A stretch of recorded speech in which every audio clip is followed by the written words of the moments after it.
আমাদেরকে বলেছেন যে এই মার্কেটে 4,500 টাকার নিচে পাঞ্জাবি বিক্রয় করা যাবে না, 1500 টাকার নিচে পায়জামা বিক্রয় করা যাবে না। তারা ওই রকম ভাবে একটা সিন্ডিকেট মেনটেন করে রেখেছেন।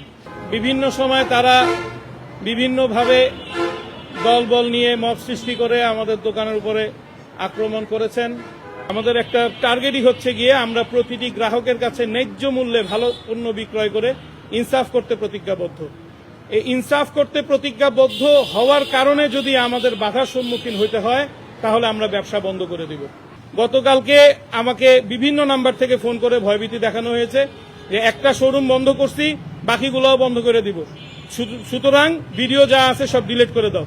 ভিডিও তো আমরা করি নাই, ভিডিও করেছে আমাদের একজন গ্রাহক ভিডিও করে সেই ভিডিও ফেসবুকে দিছে। ফেসবুক থেকে বিভিন্ন সাংবাদিকরা, বিভিন্ন সংবাদকর্মীরা সেগুলা কালেক্ট করে দিচ্ছেন। এই ভিডিওটা থাকার কারণে আমরা আজকে এই প্রেস কনফারেন্স করার সাহস করছি, আদারওয়াইজ আমরা এত বড় সাহস করতেও পারতাম না। এই প্রতিষ্ঠানের আয় ব্যয় সম্পূর্ণ গরিব দুঃখী অসহায়দের মাঝে আমরা বিতরণ করে থাকি। আপনারা সকলেই জানেন, ব্যবসার লভ্যাংশ দিয়ে আমরা গরিব দুঃখী অসহায়দের খাবার বিতরণ করে থাকি, তাদের চিকিৎসার ব্যবস্থা করে থাকি।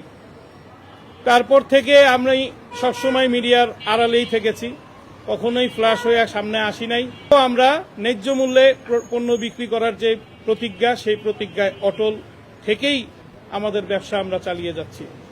আমরা 300 টাকায় পাঞ্জাবি বিক্রি করি, 300 টাকায় পায়জামা বিক্রি করি। এছাড়াও আমাদের বিভিন্ন মূল্যের প্রোডাক্ট আছে যেটা বাজার মূল্যের চেয়ে অনেক কম, কারণ আমাদের প্রোডাকশন কস্ট কম।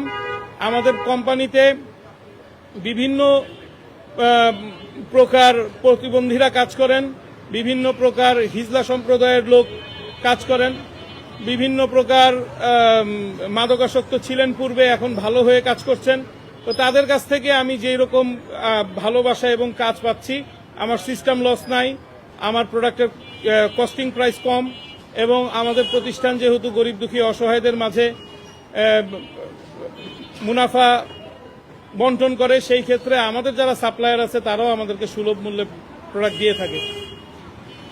সেদিন পুলিশ সহ আমাদের দোকানটি বন্ধ করে দেয়। আমাদের দোকানের ভিতরে কাস্টমার ছিল, এই কাস্টমারদেরকে ধাক্কা দিয়ে বের করে দেয়। সিসিটিভি ফুটেজে আপনারা বিশ্লেষণ করে দেখতে পারেন।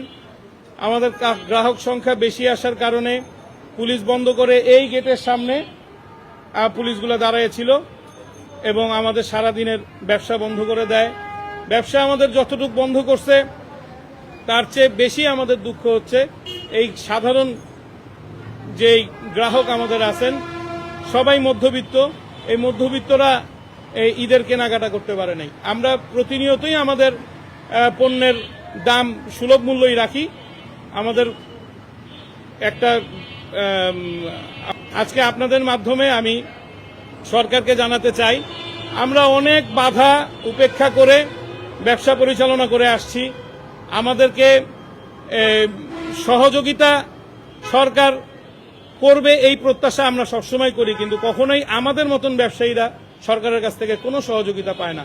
সহযোগিতা পায় সিন্ডিকেটরা, সহযোগিতা পায় বড় বড় ব্যবসায়ীরা যারা বিশাল বড় অঙ্কের লোন নেয় ব্যাংক থেকে লোন নিয়ে তারা ঋণ খেলাপি হয়, তারা বিভিন্ন ধরনের সহযোগিতা পেয়ে থাকে, কিন্তু আমরা কখনো সহযোগিতা পাই না। আমাদের মতো ব্যবসায়ীরা সবসময় মানুষের কাছে আমরা নিপীড়িত, নির্যাতিত, নিকৃষ্ট প্রাণী হিসেবে থাকি। আমরা জনগণের জন্য যদি কিছু করতে চাই, সেই ক্ষেত্রে আমাদেরকে একটা ভয় ভীতি দেখানো হয়।